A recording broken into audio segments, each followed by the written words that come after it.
যখন চারপাশটা নিশ্ছিদ্র অন্ধকারে ঢাকা মনে হয়। ঋণের বোঝা, অভাব আর সীমাহীন দুশ্চিন্তার পাহাড় যেন আমাদের ঘিরে ধরে, মনে হয় এই পরিস্থিতি থেকে বুঝি আর নিস্তার নেই। কিন্তু মনোবিজ্ঞানের ভাষায় যখন মস্তিষ্ক প্রচণ্ড চাপের মুখে থাকে, তখন সে কেবল বিপদটুকুই দেখে, যাকে বলা হয় টানেল ভিশন। অথচ এই অন্ধকার সুড়ঙ্গের শেষ প্রান্তেই লুকিয়ে থাকে নতুন ভোরের আলো। 1. কষ্টের সাথেই স্বস্তি। ইসলাম আমাদের এক পরম সত্য শিখিয়েছে, নিশ্চয়ই কষ্টের সাথেই স্বস্তি রয়েছে। লক্ষ্য করার মতো বিষয় হল, স্বস্তি কষ্টের পরে নয়, বরং কষ্টের সাথেই বিদ্যমান। এর অর্থ হল, আপনার এই প্রতিকূল সময়ের ভেতরেই কোনো না কোনো সমাধানের পথ সুপ্ত আছে। স্রষ্টা কাউকেই তার সাধ্যের অতিরিক্ত ভার অর্পণ করেন না। আজ আপনার পকেটে হয়তো অর্থ নেই, কিংবা মাথার ওপর ঋণের চাপ, কিন্তু আপনার ভেতরে লড়াই করার যে অদম্য শক্তি রয়েছে, তাকে কখনো তুচ্ছ ভাববেন না। 2. ছোট পদক্ষেপের শক্তি। মনোবিজ্ঞান বলে, বড় কোনো সমস্যা নিয়ে একসাথে দুশ্চিন্তা করলে মানুষ স্থবির হয়ে পড়ে।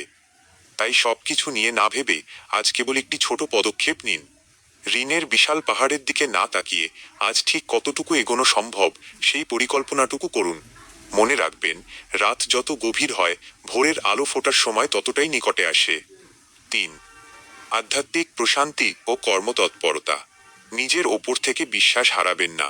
নিয়মিত প্রার্থনা ও দোয়ার মাধ্যমে মনের প্রশান্তি খুঁজে নিন, কারণ একটি শান্ত ও স্থির মনই সঠিক সিদ্ধান্ত নিতে সক্ষম। অধিক পরিমাণে ইস্তিগফার করুন। এটি যেমন মনের গ্লানি দূর করে, তেমনি রিজিকের রুদ্ধ দুয়ারগুলো খোলার চাবিকাঠি। পাশাপাশি অলস বসে না থেকে নিজের দক্ষতা বৃদ্ধিতে মনোযোগী হন।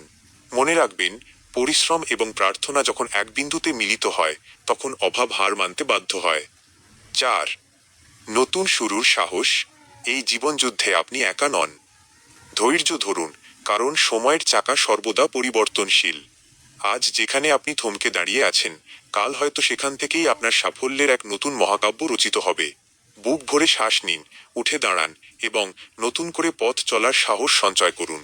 আপনার আজকের এই নিরন্তর সংগ্রাম কখনোই বৃথা যাবে না।